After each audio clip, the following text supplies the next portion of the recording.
One of the most exciting announcements from the most recent Nintendo Direct was Metroid Prime 4 Beyond. This is Retro Studios' long anticipated return to the Metroid Prime franchise, and a game that we last heard about when it comes to Metroid Prime announced in 2019 after they scrapped the original game that was rumored to be developed by Bandai Namco, which was originally announced in 2017. So all of these years later, we finally have a release year for the game in 2025. And despite this game having so many issues when it came to the rumored developers of Bandai Namco and what they were doing, it seems like things are turning out to be quite good with Retro Studios and Metroid Prime 4 Beyond. They've brought in a ton of talent of people that have worked on Uncharted and Call of Duty and various different AAA franchises, and it looks like they've been able to get the most out of the Nintendo Switch with the small gameplay trailer that we got for Metroid Prime 4 Beyond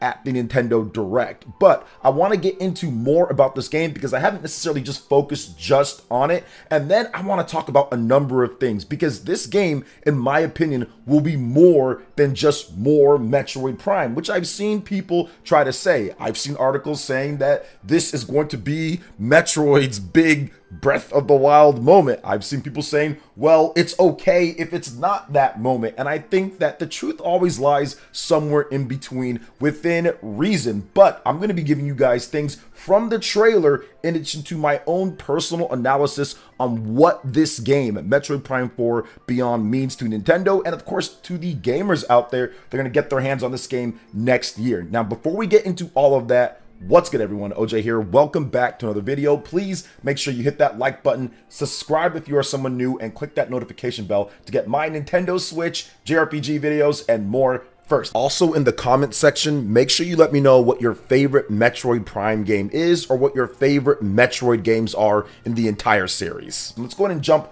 right into the description of the game so we can get the official beat on it in terms of what Nintendo has to say. So Metroid Prime 4 Beyond, once again, officially launching on the Nintendo Switch, not the Nintendo Switch 2, not some type of mainframe computer that's simulating Switch 2 graphics or anything like that, but the Nintendo Switch 1 in 2025. And we'll talk more about the potential Nintendo Switch 2 version at the end when we go over the commercial viability for Metroid Prime 4 Beyond. But Nintendo, developer Retro Studios, have announced, quote, the galaxy's greatest bounty hunter, Samus Aran, will embark on a new mission, reads the press release from Nintendo. Metroid Prime 4 Beyond, a new entry in the Metroid Prime series, is coming to Nintendo Switch in 2025. And I do want to say it looks great. It looks really good, and that's one of the reasons why it gets me excited. There were some people that were saying, oh, the Nintendo Switch won't be capable of delivering a great looking Metroid Prime game, and I disagree. Obviously, I disagreed then. I disagree now. At this point, we got Metroid Prime Remastered a bit ago, and that was awesome. It looks great, and this game looks a bit better than Metroid Prime Remastered, and it's not done yet. I think that the game is going to improve graphically. They've brought in, once again, a lot of great people that know tech, that know how to work on games, and I think that the art style is one of the things that's really going to help this game out when it comes to some of the weaknesses of the Nintendo Switch hardware. But the things that get me excited about this game are the options on engaging the enemy. Now, if you look at the trailer, one of the first things that they show off is Samus going into like an air duct or like the pipes above. And you can clearly see that there are space pirates down below waiting to blow through a door. It does seem from that trailer like you can use your morph ball and get out of there and engage those space pirates before they blow that door open, or you can just wait and go through all the way and then you see the action unfold. So it does seem like they're going to give you options on engagement when there are other people around, when there's the Galactic Federation versus the space pirates. I thought that was pretty cool. Now, another thing that gets me really excited about this game is that it seems like the visor and HUD has been revamped completely. There are some similarities compared to what Metroid Prime 1, 2, and 3 are, but if you look at it, it seems like the FOV has been zoomed out a bit, and the game is kind of built more natively for widescreen play. Now, don't get me wrong, Metroid Prime I think three, yes, three, Metroid Prime 3 and of course Metroid Prime Remastered were built with 16:9 in mind, but I do feel like the gun and Samus's visor kind of took up a lot of that and it made it huge on the screen, which would be a little bit of a detriment to people like myself who get nausea playing first-person games. So if you zoom that baby out, it definitely helps out with my dizziness or nausea while playing. So I do think that the visor revamp, the FOV being zoomed out, at least that's what I think based off that, correct me if I'm wrong, compared to Metroid Prime, I think it looks really good and it's going to help out just for myself personally, but I think it's going to help out being able to see the enemies more, being able to take in more of the environment as you explore in first person. Now there probably isn't going to be a third person mode. I know some people have been asking me about that, but I don't think there's going to be a third person mode. You're going to go into third person once you do stuff like, for example, if the screw attack is in the game, and of course the morph ball is also in third person. So I don't think they're going to be doing to where you change back and forth or anything like that. Now another thing with this game is the locations that they did show off are beautifully crafted so far. When you first get out of Samus's ship and you see the explosions and you see like that neon type of tint, and you see the smoke flying everywhere and the locations in the background, it just looks super cool. And once again, very good for what the Switch can pull off. Even when you go inside the environments and some of the cutscenes, the in-engine ones look fantastic. So I'm really looking forward to seeing more of that. Now there was some more footage that was shown off, I think on the Japanese site or something like that, where it showed some more of the locations that we saw at the end of the trailer, and everything just looks so beautiful. I think that it's really going to be a game that really shocks people with how good it looks, considering what we've seen on the Nintendo Switch from other realistic or more grittier type of art styles. A lot of the Nintendo Switch's best games are games that are more towards the kind of colorful aspect of it. We don't have a ton of Monster Hunter Rises, Astral Chains, games like that where the developers really go in on the graphics outside of some of the stuff that Nintendo has done first party. But for the most part, all of the big third party developers who do make more of those more realistic or grittier art styles, the Nintendo Switch versions of the games really look not so great in comparison. And clearly the end of the generation, they've been able to kind of take in what the Switch hardware is and get the most out of it. Now, another thing that gets me excited about this, believe it or not, is the name Beyond. Like the name Beyond, I think is very vital in this, because if you look at Metroid Prime names, for the most part, they've always had to do with gameplay in there. Metroid Prime 2 Echoes, you're looking at the two different worlds. Metroid Prime 3 Corruption, and what Samus goes through with the Phazon and the Overload and getting corrupted with it. I think that Metroid Prime 4 Beyond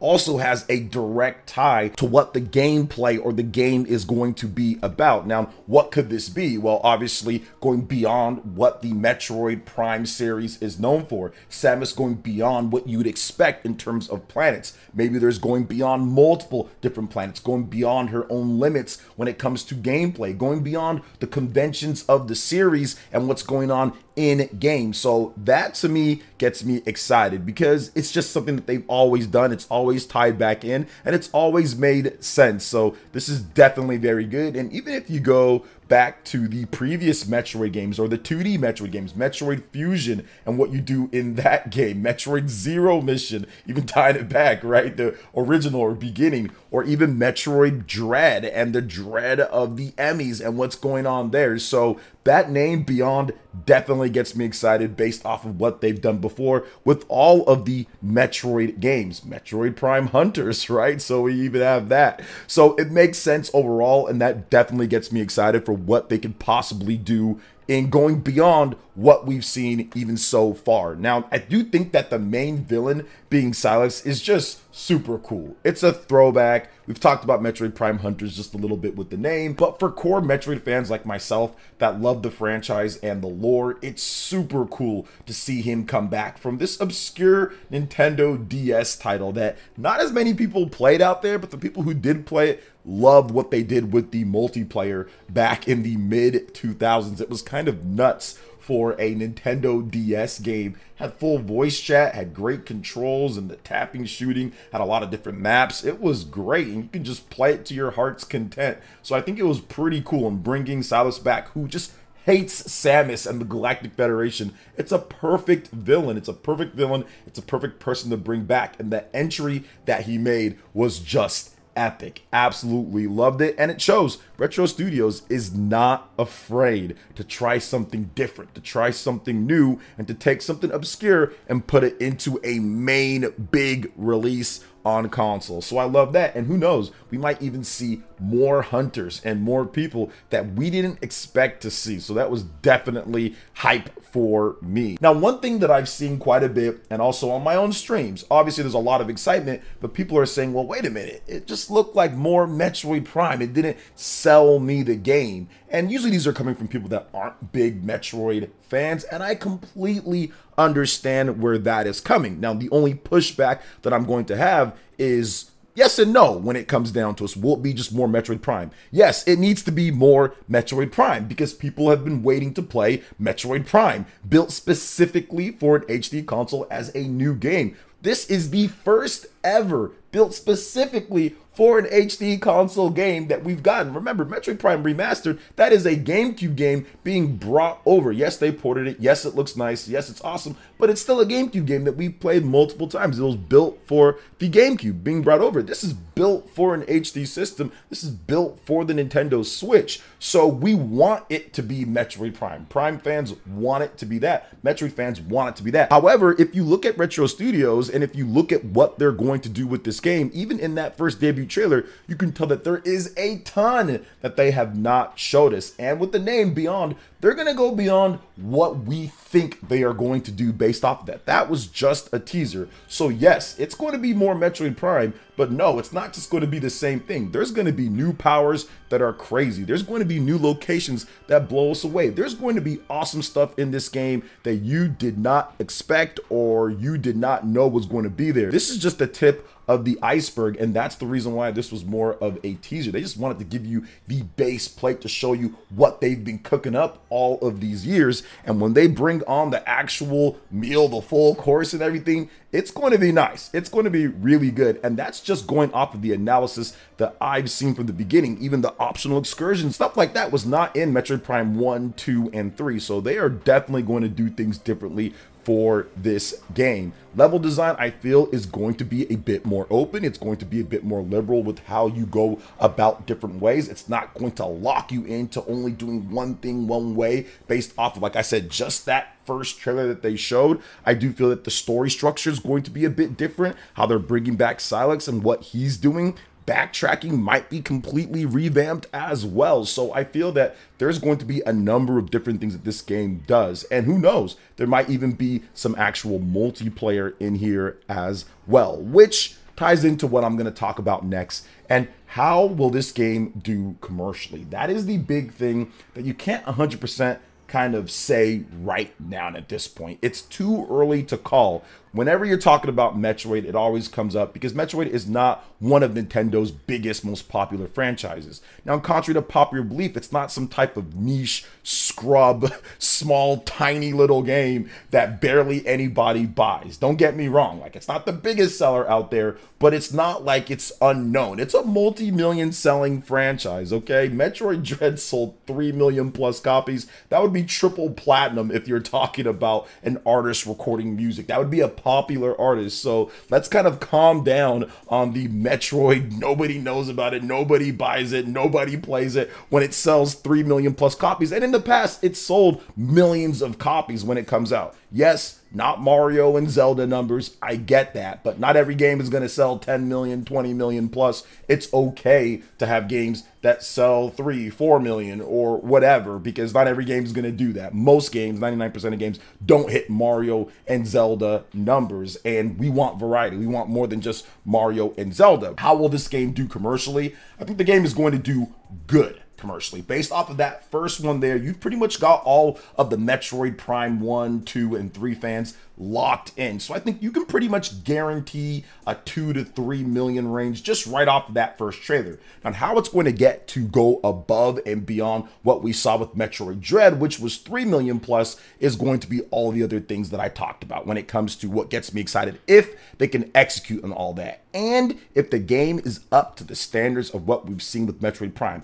all of the base Metroid Prime games 90+ must-buy Metacritic rating. There's not a single core, normal, like console Metroid Prime game. We're not counting Metroid Prime pinballs. We're not counting Hunters. We're not counting Federation Force. Those are obviously more of like the side things they're able to do. But the console big Metroid games, all of those are 90+ on Metacritic. Metroid Prime Remastered, 94. So if it can hit those highs, doesn't have to be 96 or 97 like Metroid Prime or whatever, but if it can hit 90+ in addition to hitting on all the different things and expanding on the things that I listed why it's an exciting title, then absolutely this game can go above what we saw with Metroid Dread. It hit 4, 5, 6 million in sales. The other big kicker, which I alluded to at the beginning, was if this game is going to be on the Nintendo Switch 2. Now, you can pick up more sales that people double dipping, people just getting into it for the first time, being impressed with that, having it as a title to kind of help in between some of the bigger Switch 2 titles that are built specifically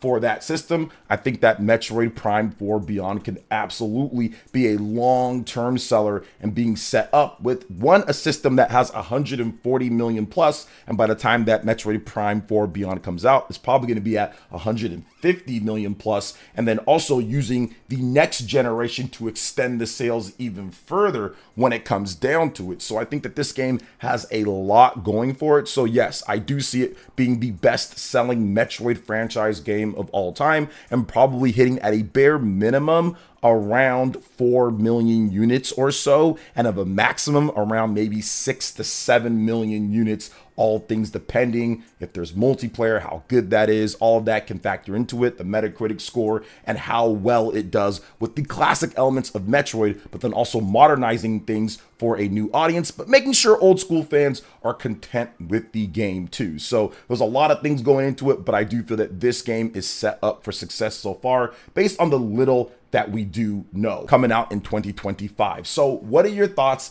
when it comes to Metroid Prime 4 Beyond? Are you excited for the game? Are you keeping your eye on it? What do you think so far from that first debut trailer? Let me know in the comment section below. All right, guys, that wraps it up for this video here. Thank you so much for watching. I do appreciate it. Please make sure you hit that like button, subscribe if you're someone new, click that notification bell, and check out my other Nintendo Switch and RPG videos right here on screen. Thank you for watching, and we'll catch you guys for the next one. Peace.